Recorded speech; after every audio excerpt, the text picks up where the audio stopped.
top news for today's afternoon bulletin. Gugulethu 7 finally received temporary homes. Gugulethu residents who have been staying in a community hall for more than 8 months have finally been allocated temporary homes. This comes after they forcibly invaded a vacant portion next to the Gugulethu post office. Our reporter Songeze Phahlindlela has the full story in isiXhosa. Abahlali baseGugulethu bakhalela inkonzo ezinqongopheleyo nokungakhathalelwa ngurhulumente waseNtshona Koloni. Ezi zikhalazo zivela emva kokuba iqela elithile kwaba bahlali lokha amatyotyombe abo ngenkani kwindawo abayibiza ngokuba yiGugulethu 7. Batyhola ngelithi umasipala wesixeko saseKapa wabathumela ngamagosa ezonyanzeliso mthetho ukuba ayochitha zonke ezazakhiwo zabo bashiyeka bengodingindawo.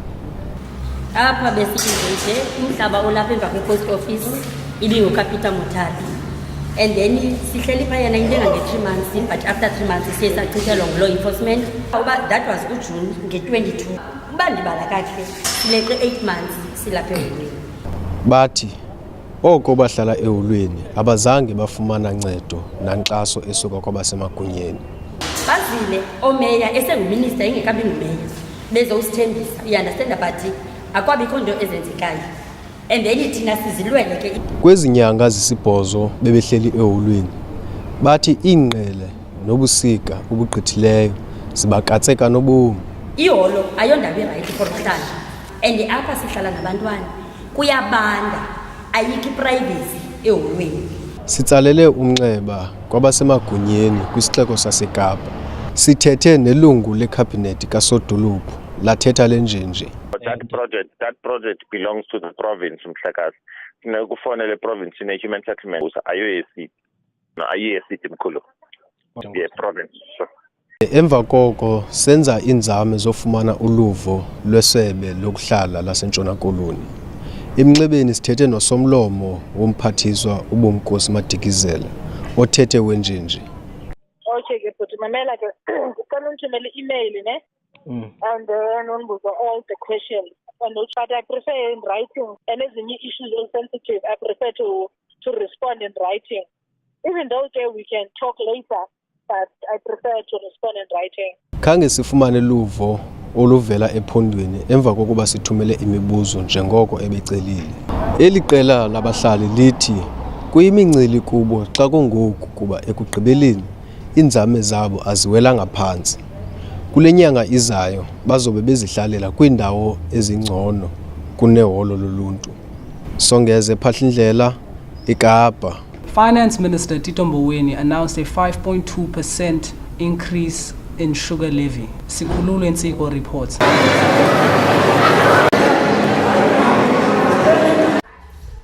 Sugar tax is a tax that has been proposed by government.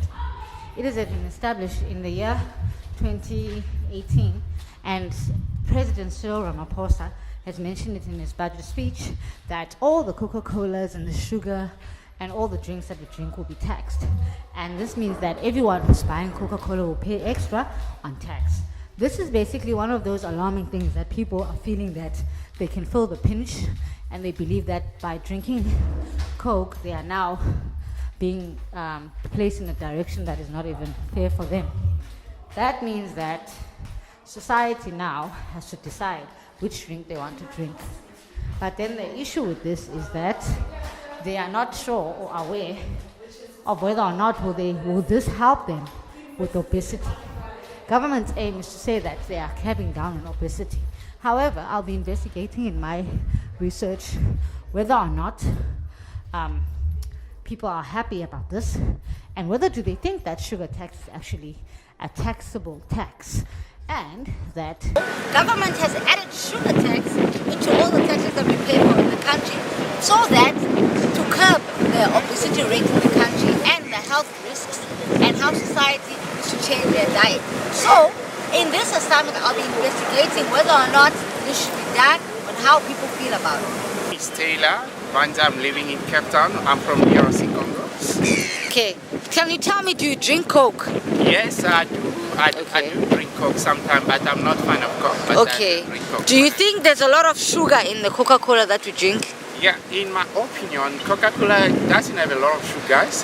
Coca-Cola now, they have changed it compared to before. Before Coca-Cola, it was having a lot of sugar, but now Coca-Cola doesn't have a lot of sugar. The sugar of Coca-Cola is not that so high. Okay. Can you also tell me what do you think about the added tax that government has done on the cokes and drinks that have sugar so that people can be less obese? Do you think it's right? Yeah, for me, I think it's right what the government are doing about the other test. But yeah, it's very nice. It helps for me. Okay. Thank you so much. You're welcome. So, igama.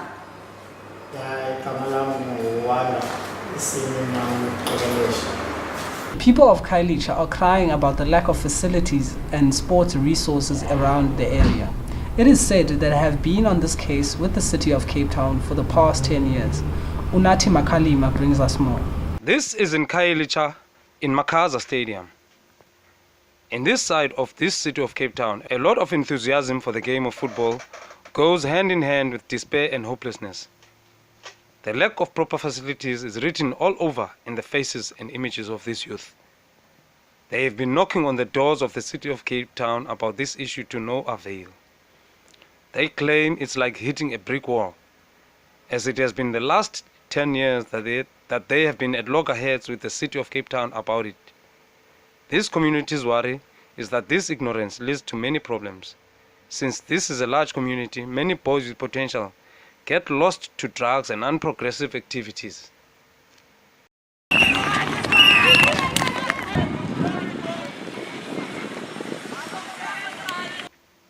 I went to many of the facilities around Khayelitsha, and the same problem all over, including the schools. It would be a dream come true for this community to have facilities like the ones found in Greenpoint and other white people's areas around the city of Cape Town. Clubs that are in the higher divisions of the football fraternity stationed around this city are said to be systematically excluding people in these black townships. A new club is born. It is called New Hope Football Club. It promises to be different in doing things compared to those that have been around. Let's hear what Sizwe has in store for us. Tell me about this club. What is the name of this club? The name of the club is New Hope Football Club, and as the name suggests, we came to bring a new hope into the world of sports and soccer. Okay. What position do you hold in this club? Myself, I'm a coach, and I coach the males senior team. What is going to make you stand out from the other clubs? Firstly, what I'll say, most professional clubs have not really focused on women's football, and we want to focus on women's football. And I'd also say we want to help. You know, if we think about the local football association, we belong to Nyanga Football Association, which has many juniors, many young people, and also has many senior players. So how we want to help is not everyone can make it through football, but people can be given other skills like education. They can be given other skills like refereeing. They can be given other skills like coaching, which is outside of just playing soccer, and many other skills that are within the game, which we will focus on. And thank you. No, thank you very much for having me. I'm very humbled, and I wish you all the best, and I wish the people of Khayelitsha the best, because they are our face and representative of Cape Town football. So if they grow, Cape Town football grows, South African football grows. Thank you. Although people of Khayelitsha and surrounding sister townships are still faced with the difficulties of today and tomorrow, they have made a vow that they will not stop in their quest until their demands are met by the city of Cape Town. That of not being excluded from the progressive activities and happenings around this city, and that of being equally served as all the other citizens of the city, as you would normally find in Sea Point, Constantia, and Durbanville. And they've also consulted the Constitution, where it says all shall be equal. Unati Makalima, CPUT journalism student in Khayelitsha, Makhaza. Now on to some sports news. It was an eagerly awaited clash between CPUT and TUT in match day 2 of this year's FNB Varsity Shield Cup in Cape Town. A win for both sides was important as they looked to register their first win of the tournament. Lukhanyo Mtuta reports. The CPUT Takis played their first home game at the CPUT Sports Stadium on Thursday evening. The Takis were determined to win following their away loss to the FNB Madibas in Port Elizabeth the previous week. The home side now faced a challenging match against the Tshwane University of Technology side, who were also hungry for their first victory of the 2019 FNB Varsity Shield Cup campaign. The visitors were first on the score sheet 2 minutes into the match as the TUT Xavier Klaassen scored their first try. Flyer half Rian Berger scored the conversion, putting the away side in a 7-point lead.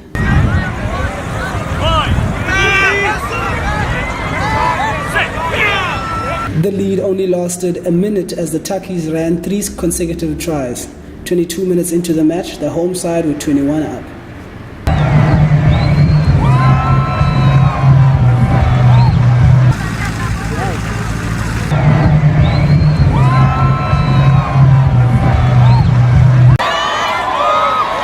The match went into the halftime break with the Takis having a comfortable 42-7 lead.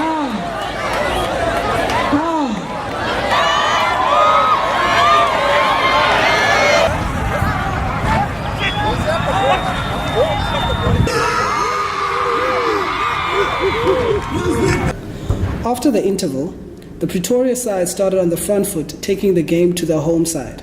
They made a few errors as their number 6 was shown a yellow card for his foul on the Takis flyer half. I'm left with one volunteer. You can come and hands off. Come on, people. The comeback continued with TUT scoring 3 tries and 3 conversions, but it wasn't enough as CPUT sealed a 57-28 victory for the Cape Town side.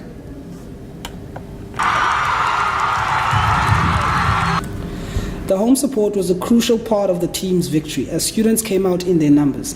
In attendance was the CPT Vice-Chancellor, and he commended the students for the support they are showing. He said that the event created a good name for the institution in the media.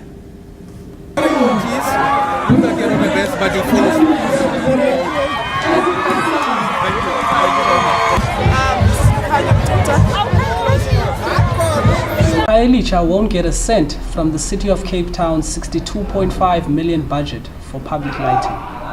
Sikhululu Nsiko reports. Khayelitsha will not get a cent from the city's 62.5 million budget for public lighting in the 2019-2020 financial year. None of that money will be spent on Khayelitsha, where lack of lighting has been highlighted as a risk of safety. The city said it has experienced issues such as vandalism, theft, safety of staff, and the impact of protests over recent months in the area had an effect on the maintenance of the existing public lighting. The Ward Councillor for Side B, Khayelitsha, Thando Mpengezi, says the city has no proper arrangements to address the issue of adequate street lighting in the area. The budget does not Not a great day on the markets either today, Tony. So the JSE closed a little lower today as gloomy local and international data weighed on sentiment. And the shares that reacted to this were the food and drug retailers, which were down 1.6%, and general retailers, which lost 1.4%. On the commodities front, could oil reach that $70 a barrel mark? Well, traders are keeping an eye on that global production cuts and disruption in Venezuela, and this points to that direction. Meanwhile, gold has lost some ground, but it has maintained its 2-week highs. Onto the local unit now. It did break through the R14.50 mark, and this is after British MPs rejected a no-deal Brexit. Now, this sent the rand into a 4-month low against the pound. Okay, thanks for all of that bad news. You're welcome, Tony.